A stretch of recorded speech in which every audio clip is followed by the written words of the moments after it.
uNkulunkulu wakhuluma kubantu baka-Israyeli wasilalelani, khulumani naSamuel anithandazele anikhulekele nembali. Wabakhulekela amaFilisti akambe impi yokuhlasela ama-Israyeli. Nabakhulekela naSamuel, iBhayibheli lithi simakade wehla ngekujuma lokukhulu wasanganisa sive semaFilisti.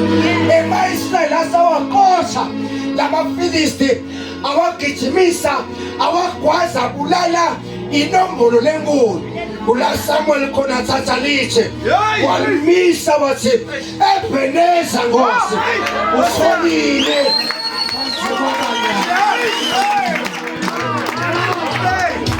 Ngela sibele emuva etheni, ngela sibele emuva etheni. Kunenhlupheko kalokhanyana kaIsaka, kudalwe ama-twins lamabili, uJakobe naIsaka, Esau, haleluya. Sona kadalwa uyakhuluma uNkulunkulu, lokhulelwe wena mfati, lokhulelwe wena Rebecca, akusimo nje bantwana, but wakhulelwe tive letimbili, haleluya.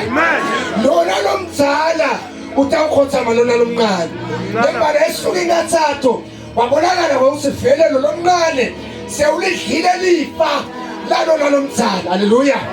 iBhayibheli ke lithi wase uyamvukela Esau, wavukela Jakobe, wabaleka ehlane asahamba.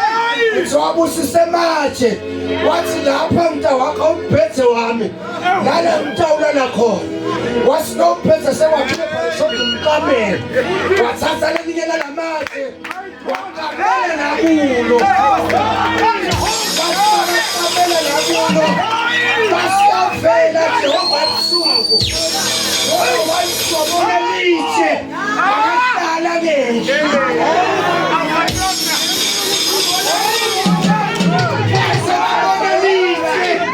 akahlala ngendle.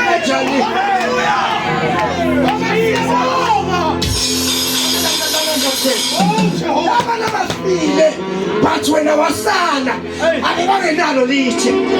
Laba labashila baphakamela ngoshukela, wena wakhona phakame abebangenalo litshe. Hlala edwaleni besuki.